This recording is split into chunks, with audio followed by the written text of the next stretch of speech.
ನಮಸ್ತೆ ಸ್ನೇಹಿತರೆ. ಸಮಾಜ ಕಲ್ಯಾಣ ಇಲಾಖೆ ವತಿಯಿಂದ ಪ್ರತಿ ವರ್ಷವೂ SSLC, PUC ಮತ್ತು ಡಿಗ್ರಿ ಪಾಸಾದಂಥ ವಿದ್ಯಾರ್ಥಿಗಳಿಗೆ ಪ್ರೋತ್ಸಾಹಧನವನ್ನು ನೀಡಲಾಗ್ತಾ ಇತ್ತು. ಈ ವರ್ಷವೂ ಸಹ 2024ರಲ್ಲಿ ಯಾರೆಲ್ಲ ಉತ್ತೀರ್ಣರಾಗಿದ್ದೀರಾ 60%ಗಿಂತ ಹೆಚ್ಚಿನ ಫಲಿತಾಂಶವನ್ನು ತಗೊಂಡು ಅವ್ರಿಗೆಲ್ರಿಗೂ ಸಹ ಸಮಾಜ ಕಲ್ಯಾಣ ಇಲಾಖೆ ವತಿಯಿಂದ ಈ ವರ್ಷವೂ ಸಹ ಪ್ರೋತ್ಸಾಹಧನ ಬರುತ್ತೆ. ನೀವು ಯಾರ್ಯಾರಿನ ಅರ್ಜಿ ಸಲ್ಲಿಸಿದಂದರೆ ಏನಾಗುತ್ತೆ, ಅರ್ಜಿ ಸಲ್ಲಿಸಿ ನಿಮಗಿನ್ನೂ ಬಂದಿಲ್ಲ ಅಂತಂದರೆ ಏನು ಮಾಡಬೇಕು. ಈಗಾಗಲೇ ಪರಿಶಿಷ್ಟ ಪಂಗಡಗಳ ಇಲಾಖೆ ವತಿಯಿಂದ ಸುಮಾರು ವಿದ್ಯಾರ್ಥಿಗಳಿಗೆ ಪ್ರೋತ್ಸಾಹಧನವು ಅವ್ರ ಖಾತೆಗಳಿಗೆ ಹೋಗಿ ಅಮೌಂಟು ಕ್ರೆಡಿಟ್ ಆಗಿದೆ. ಅದೇ ರೀತಿಯಾಗಿ ಸಮಾಜ ಕಲ್ಯಾಣ ಇಲಾಖೆಗೂ ಕೂಡ ಯಾರಿಗೆಲ್ಲ ಬಂದಿಲ್ಲ ಅವ್ರಿಗೆಲ್ಲ ಬರುತ್ತೆ. ಬಂದಿಲ್ಲ ಅಂತಂದರೆ ನೀವು ಯಾವ ರೀತಿ ನಿಮ್ದೇನಾದರೂ ರಿಜೆಕ್ಟ್ ಆಗಿದೆಯಾ ಅಥವಾ ಅಪ್ರೂವ್ ಆಗಿದೆಯಾ, ಯಾವ ಥರ ಚೆಕ್ ಮಾಡ್ಕೊಳ್ಳೋದು ಅನ್ನೋದನ್ನು ಈ ವಿಡಿಯೋದಲ್ಲಿ ಸಂಪೂರ್ಣವಾಗಿ ತಿಳಿಸ್ತಾ ಹೋಗ್ತೀನಿ. ನೀವೇನಾದರೂ ಹೊಸದಾಗಿ ನಮ್ಮ ಚಾನಲ್ನ ವಿಸಿಟ್ ಮಾಡಿದ್ದೀರ ಅಂತಂದರೆ ತಪ್ಪದೆ ನಮ್ಮ ಚಾನಲ್ನ ಸಬ್ಸ್ಕ್ರೈಬ್ ಮಾಡ್ಕೊಳ್ಳಿ.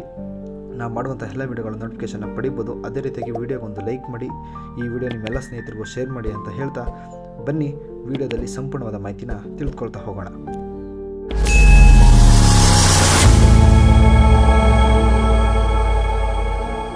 ಯಾರೆಲ್ಲ ಅರ್ಜಿ ಸಲ್ಲಿಸಿದ್ದೀರಾ ಅವ್ರ ಅಕ್ನಾಲೆಜ್ಮೆಂಟ್ನ ಇಟ್ಕೊಂಡು ನೀವು ಅಪ್ಲಿಕೇಶನ್ ಸ್ಟೇಟಸ್ ಏನಾಗಿದೆ ಅನ್ನೋದನ್ನು ನೀವು ಆನ್ಲೈನಲ್ಲಿ ನಿಮ್ಮ ಮೊಬೈಲ್ನಲ್ಲೇ ಚೆಕ್ ಮಾಡ್ಕೋಬೋದು. ಅದನ್ನು ಯಾವ ಥರ ಚೆಕ್ ಮಾಡ್ಕೊಳ್ಳೋದು ಅನ್ನೋದನ್ನು ನಾನು ಈಗ ಈ ವಿಡಿಯೋದಲ್ಲಿ ಸಂಪೂರ್ಣವಾಗಿ ತಿಳಿಸ್ತಾ ಹೋಗ್ತೀನಿ. ಈ ಸೋಷಿಯಲ್ ವೆಲ್ಫೇರ್ ಡಿಪಾರ್ಟ್ಮೆಂಟ್ನ ವೆಬ್ಸೈಟ್ಗೆ ಹೋಗಿ ಚೆಕ್ ಮಾಡ್ಕೋಬೋದಾಗಿರುತ್ತೆ. ಈ ಲಿಂಕ್ನ ನಾನು ಡಿಸ್ಕ್ರಿಪ್ಷನಲ್ಲಿ ಹಾಕಿರ್ತೀನಿ. ನಿಮಗೆ ಡೌಟ್ ಇತ್ತು ಅಂತಂದರೆ ಡಿಸ್ಕ್ರಿಪ್ಷನಲ್ಲಿ ಲಿಂಕ್ನ ಓಪನ್ ಮಾಡಿ ಡೈರೆಕ್ಟ್ ಓಪನ್ ಆಗುತ್ತೆ. ಇಲ್ಲಿ ನೀವು ಏನಿಲ್ಲ ರಿಜಿಸ್ಟ್ರು ನಿಮ್ಮ ಅಕ್ನಾಲೆಜ್ಮೆಂಟ್ ಇರುತ್ತೆ, ಆ ಅಕ್ನಾಲೆಜ್ಮೆಂಟ್ನ ನಂಬರ್ನ ಹಾಕಿ ಇಲ್ಲಿ ಗೆಟ್ ಅಂತ ಕ್ಲಿಕ್ ಮಾಡಿದ್ರೆ ನಿಮಗೆ ಈ ಪ್ರೈಸ್ ಮನಿ ಸ್ಟೇಟಸ್ ನಿಮಗೆ ಶೋ ಆಗುತ್ತೆ.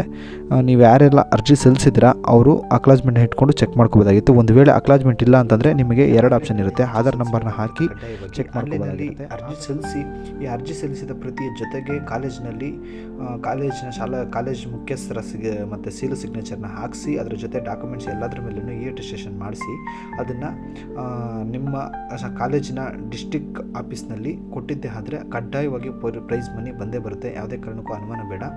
ಈ ಚೆಕ್ ಮನಿ ಯಾರೆಲ್ಲ ಅಪ್ಲಿಕೇಶನ್ ಹಾಕಿದರೆ ಕಡ್ಡಾಯವಾಗಿ ಬರುತ್ತೆ. ನೀವು ಡಿಸ್ಟಿಕ್ ಆಫೀಸ್ನಲ್ಲಿ ಕೊಟ್ಟಿದ್ದಾದರೆ ಕಡ್ಡಾಯವಾಗಿ ಬರುತ್ತೆ, ಯಾವುದೇ ಥರದ ಅನುಮಾನ ಬೇಡ.